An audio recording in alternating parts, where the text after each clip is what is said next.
Al chile. Mis amigos, soy Meme Yamel.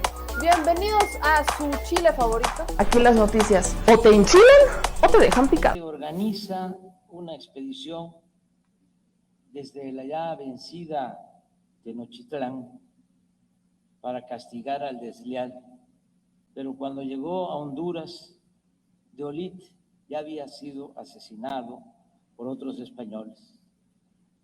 Tanto en México como en Honduras y en Guatemala, la resistencia indígena empezó desde la llegada misma de los invasores europeos. Durante 3 siglos, el despiadado dominio colonial llamó vasallos a los indígenas y esclavos a los africanos, secuestrados y sojuzgados en este continente, pero trató a ambos con crueldad semejante. Para fines del siglo XVI, aparecieron en los litorales del Caribe y del Golfo de México nuevas desgracias, las guerras entre potencias europeas y la piratería en la costa atlántica centroamericana, las resistencias indígenas en contra del dominio español se desarrollaron de manera singular debido a las constantes incursiones de fuerzas inglesas con las que misquitos y zambos solían establecer alianzas. En los procesos de independencia tuvo un papel de primer orden José Cecilio del Valle,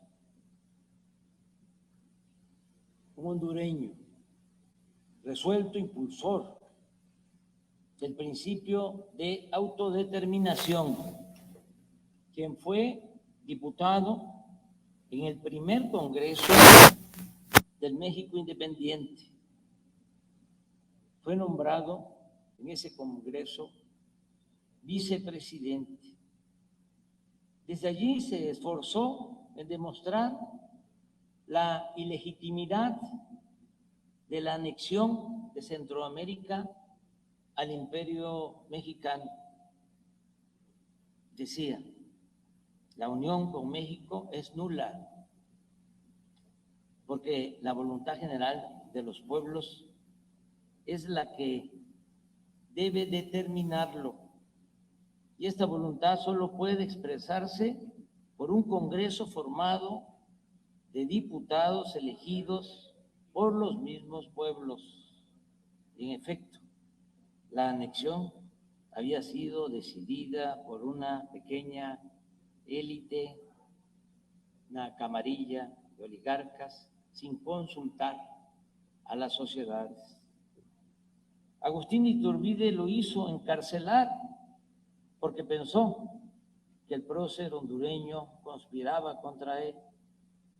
La entereza de Del Valle quedó plasmada en las palabras que pronunció cuando le avisaron que estaba a punto de ser capturado y le recomendaron que huyera.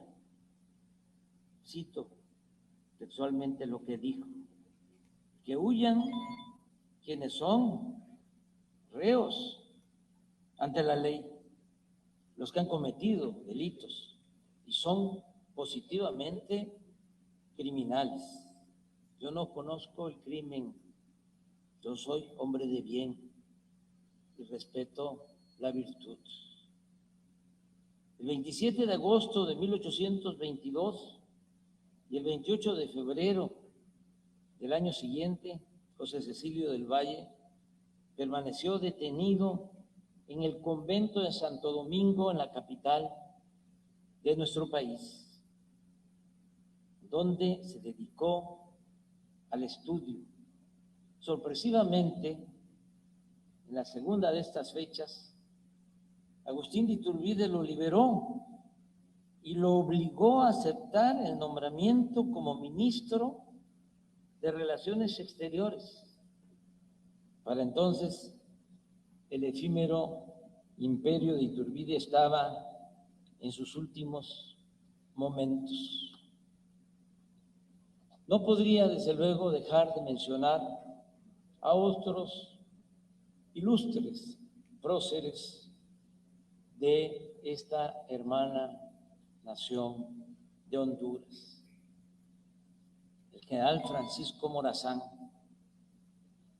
en época tan temprana como 1830, proclamó la separación entre la Iglesia y el Estado e intentó llevar a cabo transformaciones políticas y sociales de gran calado para desmantelar el régimen heredado de la colonia y construir una sociedad fundamentada en la educación y la igualdad social y política.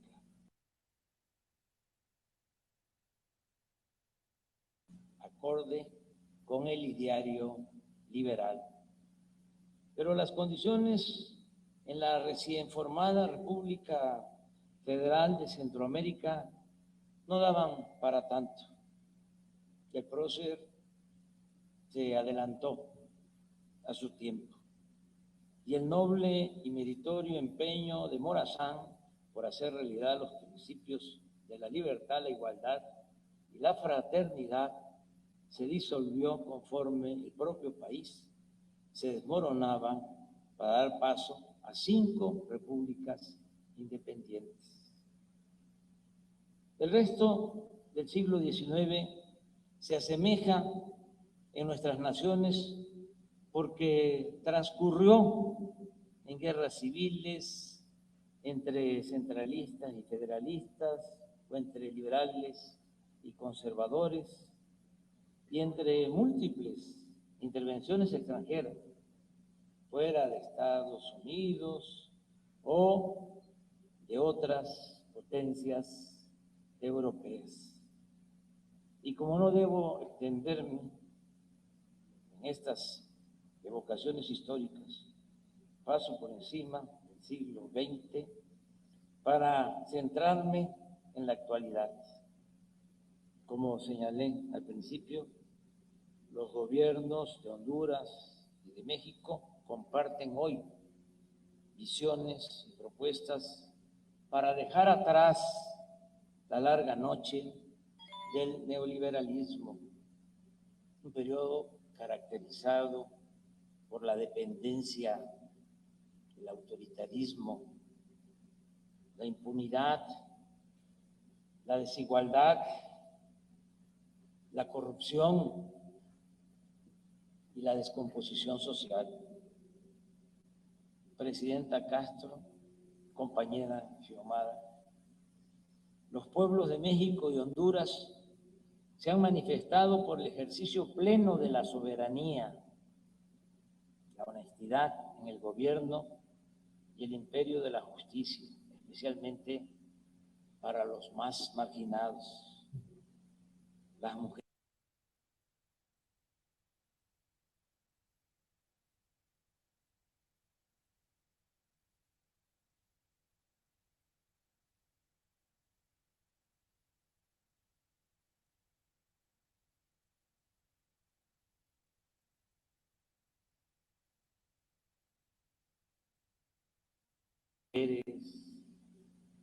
Los pueblos originarios, los campesinos y los asalariados, los que han sufrido violencia, explotación y opresión durante 5 siglos. Los infortunios causados por las políticas económicas oligárquicas han tenido entre sus consecuencias más trágicas la ruptura del tejido social y la emigración forzada de millones. Es un fenómeno que ha causado devastación en nuestros países, ha despoblado nuestros campos, ha provocado la separación desgarrada de familias y ha lanzado a incontables migrantes a vivir los peligros de la larga travesía. Quienes logran completarla, enfrentan en tierras extranjeras persecución policial, discriminación y racismo. El ejercicio de la libertad de tránsito es sagrado, pero es intolerable el que muchos se vean forzados a abandonar su lugar de origen por hambre, por inseguridad o por total carencia de horizontes de vida. Esta clase de migración obligatoria, como usted lo ha señalado, y masiva, es un fenómeno que involucra a los países de origen, a los de tránsito y a los de llegada. Y la única forma de resolverlo es mediante el entendimiento y la cooperación multilateral. Por eso, en México, el gobierno está empeñado en un proyecto de desarrollo y generación de bienestar para arraigar a la tierra a quienes hoy no tienen otro remedio que abandonarla.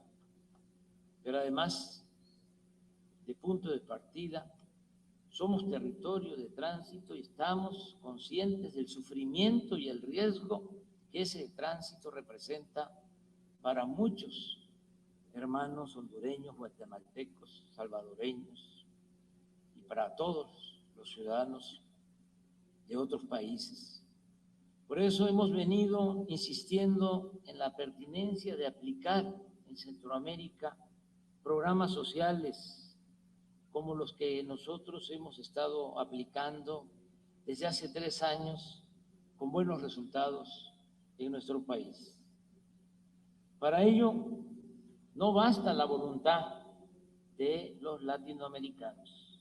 Necesitamos además que Estados Unidos se involucre de manera clara en la solución de un problema que también le afecta y que contribuya a financiar esos programas.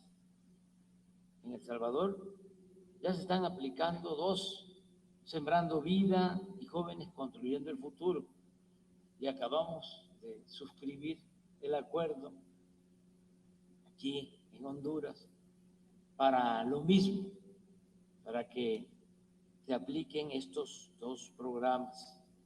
Aquí ya están protagonistas de esos programas, de Sembrando Vida y de Jóvenes Construyendo el Futuro. Vamos a continuar con estos programas y queremos hacerlos masivos y lograr que beneficien no a decenas de miles, sino a cientos de miles o a millones de personas. Requerimos por eso que el gobierno y el Congreso de Estados Unidos aprueben los fondos necesarios.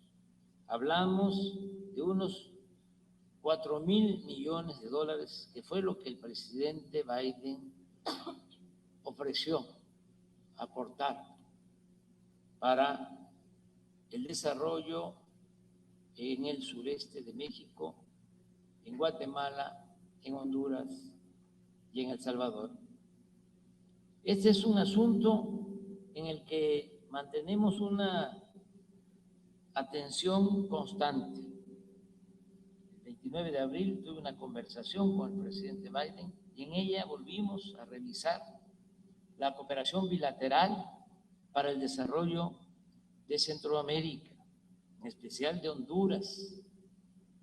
Incluso me mencionó que estaban analizando la posibilidad de garantizar visas de trabajo para hondureños. Lo expresó también para otros países de Centroamérica, pero me llamó la atención que mencionó de manera enfática Honduras. Yo creo que esto va a ayudar mucho al desarrollo de los países de Centroamérica para atender las causas profundas de la migración, pero también para ampliar las vías legales de regularización de migrantes y de refugiados, de lo que hablamos también hace un momento. Compañera Xiomara Castro, amigas y amigos hondureños, sembremos, o mejor dicho, sigamos sembrando fraternidad. Allí donde hay desesperanza, construyamos la seguridad y la paz, procurando dar a todos los habitantes de nuestras naciones una cuna, un pupitre, un techo, una mesa, un trabajo decoroso y una sepultura digna, lo que nosotros llamamos estado de bienestar. Que el ser humano tenga seguridad desde que nace hasta que muere, desde la cuna hasta la tumba. Hagamos realidad, en fin, la cláusula del más mexicano de los escritores hondureños, o el más hondureño de los escritores mexicanos, Rafael Heliodoro Valle, que decía: es más fuerte que la muerte el amor. Muchas gracias.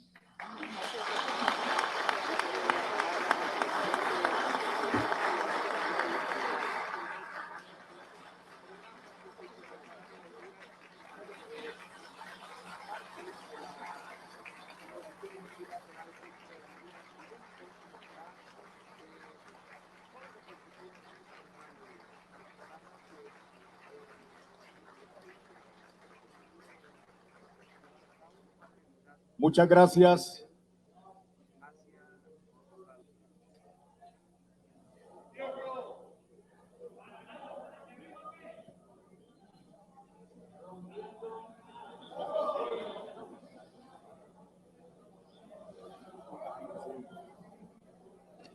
Rompiendo el protocolo y el ceremonial, una postdata.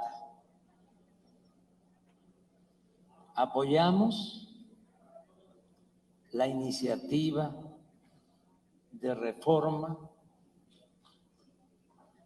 eléctrica de la presidenta Xiomara Castro.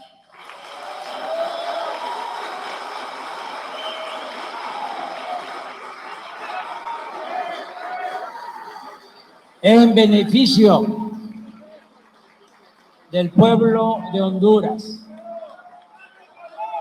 sobre todo de la mayoría del pueblo, que va a tener la posibilidad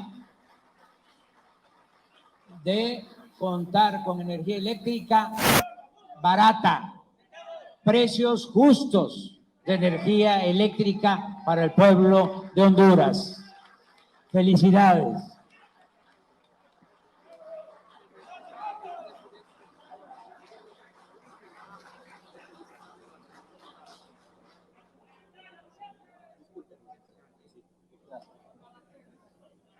Muchas gracias, señor presidente. Muchas gracias, señora presidenta. No cabe la menor duda que vientos muy oxigenados comienzan a soplar sobre esta querida patria hondureña. Muchas gracias, señor presidente de los Estados Unidos mexicanos, Andrés Manuel López Obrador. Muchas gracias por esta iniciativa, señora presidenta de la República de Honduras, Xiomara Castro de Zelaya. Señor presidente de México, su distinguida comitiva están en su casa, Honduras.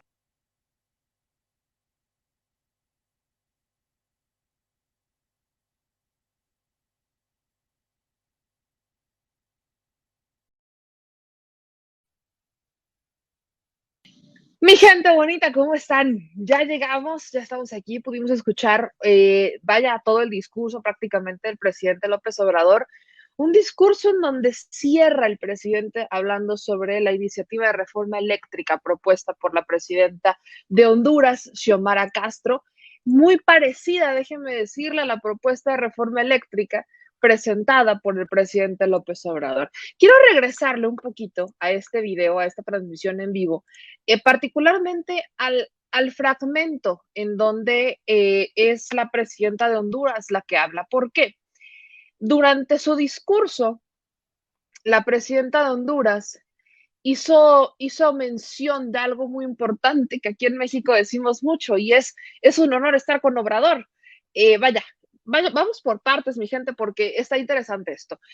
¿Qué es lo que pasa? Estamos en un contexto, lo vengo diciendo desde Guatemala y lo voy a reafirmar en este momento.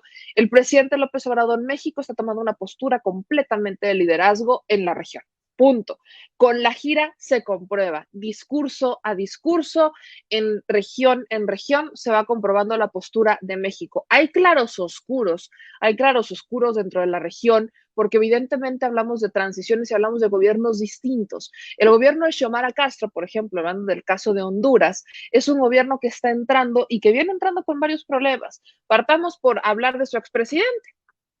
Antes de que entremos en temas de la propia reforma, la reforma eléctrica, que sí es muy parecida a la reforma eléctrica de México o la que propuso el presidente López Obrador y que no se aprobó en algunos sentidos, pero hablemos primero del expresidente Juan Orlando Hernández, que ya fue extraditado a Estados Unidos y que se espera ya una comparecencia en el Tribunal de Nueva York para enfrentar cargos y acusaciones de participar por décadas en el tráfico de drogas, con el fin de avanzar en su carrera política. Esa es una situación que la gente conoce bien, sobre todo aquí en México. Bueno, no estamos en México, pero sobre todo allá en México la conocemos bien, por el caso de Felipe Calderón y su secretario de Seguridad en el caso de Genaro García Luna. De hecho, si no estoy mal, el expresidente de Honduras, Juan Orlando Hernández, fue a parar a la misma prisión en donde está el exsecretario de Seguridad de Felipe Calderón, Genaro García Luna. ¿Por qué? Por exactamente el mismo tema. Y en el caso de Honduras, no es solamente, perdón, el expresidente, también es su hermano. De hecho, el primero que detienen es al hermano. Mientras el expresidente, Juan Orlando, pues era presidente, no lo podían detener, termina su administración, pasan algunas semanas y entonces va para adentro. La acusación sostiene que el expresidente de Honduras habría recibido millones de dólares de numerosas organizaciones de narcotráfico en Honduras, México y otros lugares, incluso de el Chapo Guzmán, caso muy similar al de Genaro García Luna. Hernández habría usado las ganancias del tráfico de drogas para enriquecerse, financiar campañas políticas y cometer fraude electoral, incluso en las elecciones presidenciales de Honduras del 2013 y 2017, según señalan los documentos que provee Estados Unidos. Este caso mencionaban, ¿no? De hecho, lo decía Annie Milgram, titular de la Administración para el Control de Drogas, en una conferencia de prensa, que este caso debería mandar un mensaje muy claro a cualquier líder extranjero que abusa corruptamente de su poder para apoyar a los cárteles de droga. De hecho, si ustedes recordarán, algunos panistas en México utilizaban este fragmento de video de Ann Milgram como para buscar meterle como buscapiés al presidente López Obrador. Pero espérenme tantito, este debería ser un mensaje, pero para Felipe Calderón, porque el que ya tiene un secretario de seguridad metido en el bote es él. Y por justamente vínculos con el crimen organizado que habrían favorecido al expresidente, y nosotros estamos a la espera de eso. Creo que aquí el asunto es que vemos cómo se maneja en otros países. Vemos el caso de Honduras, reflejémonos en este caso, en donde para muchos de nosotros el que tendría que estar primero adentro es Felipe Calderón, alias Borolas. No ha pisado la cárcel, él como que intenta defender a Genaro García Luna, pero ya no lo hace tanto, ya sigue manteniendo un silencio calderónico cada que se toca tema, cada que sale una nueva información, pero creo que a todos nosotros nos suena un poquito esta situación en el caso particular de Honduras, ¿no? Nos vemos ahí medio identificados, dejémoslo así. Entonces, el caso particular de Honduras es que va saliendo con un expresidente que literalmente dejó al país en la ruina. No solamente porque recibió dinero del crimen organizado, sino porque no buscó la más mínima manera de ayudar a la gente. Hay una carta de Juan Orlando cuando todavía era presidente y están las acusaciones a su hermano, que empezaban acusaciones en su contra, en la que literalmente se justifica de todo diciendo que Estados Unidos tiene la mayor cantidad de hondureños deportados, ¿no? Gracias a él. Pero hay algo que a mí nunca me checó en esa carta, y es que una de las justificaciones de Juan Orlando, como para decir, ¿cómo es posible que tú me estés acusando a mí de estar vinculado con el crimen organizado cuando yo te deporté o te extradité más bien, cuando yo te extradité a tantos hondureños que están dentro del narco, que están dentro de los grupos criminales? ¿Cómo se te atreves, cómo se te ocurre pensar que yo voy a estar vinculado con el crimen organizado? Pero su argumento para mí era muy débil cuando entonces dice, y bajo, vaya, esto siempre lo he comentado, pero bajo la lógica de Juan Orlando Hernández, el que varios hondureños de a voluntad propia hubieran decidido ir a Estados Unidos a entregarse. Juan Orlando dice que por esa situación, que como hubo varios hondureños que decidieron irse a entregar a las autoridades de Estados Unidos, entonces él queda como salvado, como si nunca hubiera tenido una vinculación. Lo maneja como si las personas, como si los hondureños, lo hubieran tenido tanto miedo a su estrategia de seguridad que prefirieron irse a entregar a las autoridades de Estados Unidos. ¿No? Ese es el manejo de información que tuvo Juan Orlando Hernández, pero las autoridades de Estados Unidos tienen información completamente distinta. Entonces, bajo esta lógica, Juan Orlando deja al país en la ruina. De hecho, algo de lo que ya tenemos toda la claridad cuando llegamos aquí a México, o más bien cuando llegamos a Centroamérica, sigo diciendo México, todavía no llegamos, estamos a un día de llegar. Cuando llegamos a Centroamérica, es que las caravanas migrantes inician en Honduras. Justamente el problema radica ahí. El problema empezó en Honduras. Sí, había migrantes salvadoreños, sí, hay migrantes guatemaltecos, pero los que inician la caravana como tal son en Honduras. Platicando con Diana Fuentes en Guatemala, la primera transmisión que hicimos en Centroamérica, nos decía que sí, efectivamente, hay gente que desde afuera le inyecta dinero a los coyotes aquí para que organicen las caravanas. Entonces, ahí es cuando tenemos, ¿no? Cuando tenemos a una, ¿cómo llamarlo? Una política que ha fallado en materia de migración y en materia de resolución de conflictos. Eso es con lo que se encuentra Xiomara Castro. Así literalmente llega Xiomara Castro a encontrarse con gente, con caravanas migrantes que vienen financiadas desde afuera, o que alguien está inyectando el recurso para estos coyotes para que inicien las caravanas en Honduras, y conforme va avanzando la caravana, conforme pasan a El Salvador y conforme llegan a Guatemala, pues aquellas personas que quieren migrar del Salvador huyendo de las maras y aquellos que quieren migrar de Guatemala porque no hay chamba, pues se van uniendo a las caravanas y se hacen más grandes. Pero en este momento creo que es importante que yo les deje claro este contexto. Cuando hablamos de caravanas migrantes, que era una de las razones también por las que queríamos venir, porque aquí es donde nace esta información, inician en Honduras. Y todo radica justamente en las carencias en las que deja el expresidente Juan Orlando Hernández a Honduras. Y ahí viene mi segundo punto, que es lo que hablaba justamente el presidente López Obrador al término de su conferencia, al término de esta conferencia que tuvo lugar hace unos minutitos, diciendo: apoyo la reforma eléctrica, la iniciativa de reforma eléctrica que presentó el gobierno de Honduras, que presenta la presidenta Xiomara Castro. ¿Y de qué se trata? Escuche usted y dígame si no se le hace parecido un poquito esta propuesta de reforma eléctrica en Honduras a la que propuso el presidente en México. ¿De qué se trata? El gobierno de Xiomara Castro envía un proyecto al Congreso para una reforma estructural del sector de energía eléctrica que incluye: 1, revisar los contratos con las generadoras térmicas, eólicas y de otras fuentes para que rebajen el precio del kilovatio hora. También el proyecto establece que en caso de no ser posible la renegociación, se autoriza a plantear la terminación de la relación contractual y la adquisición por parte del Estado, pagando el justiprecio de las plantas. El anteproyecto de ley especial de energía eléctrica fue presentado en el Parlamento hondureño e indica que el objetivo de la norma es garantizar el servicio de electricidad como un bien público de seguridad nacional y un derecho humano de naturaleza económica y social. Honduras, vaya usted haciéndome la lista, tiene una demanda de unos 1,700 megavatios. de los que más del 60% son generados por plantas térmicas que funcionan con derivados del petróleo, lo que representa para el país una factura muy alta.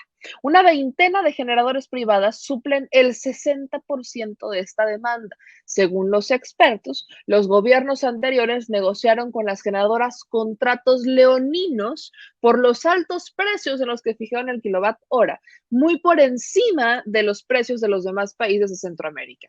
Diputados oficialistas anuncian y denuncian irregularidades en la aprobación de esos contratos. El gobierno de Xiomara Castro se comprometió a una solución definitiva del problema porque la empresa eléctrica estatal N, que compra la energía, escucha esta vez esto, compra la energía de las generadoras privadas para distribuirla en 2 millones de clientes y arrastra una deuda cercana a los 3,000 millones de dólares en ellos. ¿Se les hace conocido el caso? Como que siento que les acabo de relatar un problema de la Comisión Federal de Electricidad. Algo de lo que nos hemos dado cuenta estando en Centroamérica es que no solamente compartimos historia y compartimos cultura, sino que también compartimos los mismos problemas. Hola. ¿Qué pasó, señor productor? ¿Por qué huyes de la cámara? No. ¿Por qué huyes? ¿Saluda a los fans? ¿Es nuestro video de cierre? ¿Saluda a los fans? Ah, le quiere presumir brazos, señor productor. Sí, mira nomás. Mira, échate, pero bueno, ponlo así, ponlo así. Que se vea la lonja. Pura galleta. El señor productor. No, hombre, ya, para tus pesares, hazte para allá. En vez de que vayan a compartir el video, le van a poner dislike. ¿Qué pasó? Pues bueno, si les gustó este video, no se les olvide dejar su like, suscribirse y activar la campanita. Manitas, suelta las manitas. Suscríbete.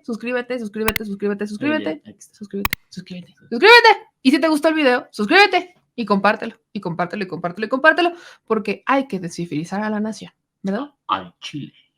Adiós. Discúlpenlo, tiene déficit de atención. Nos vemos.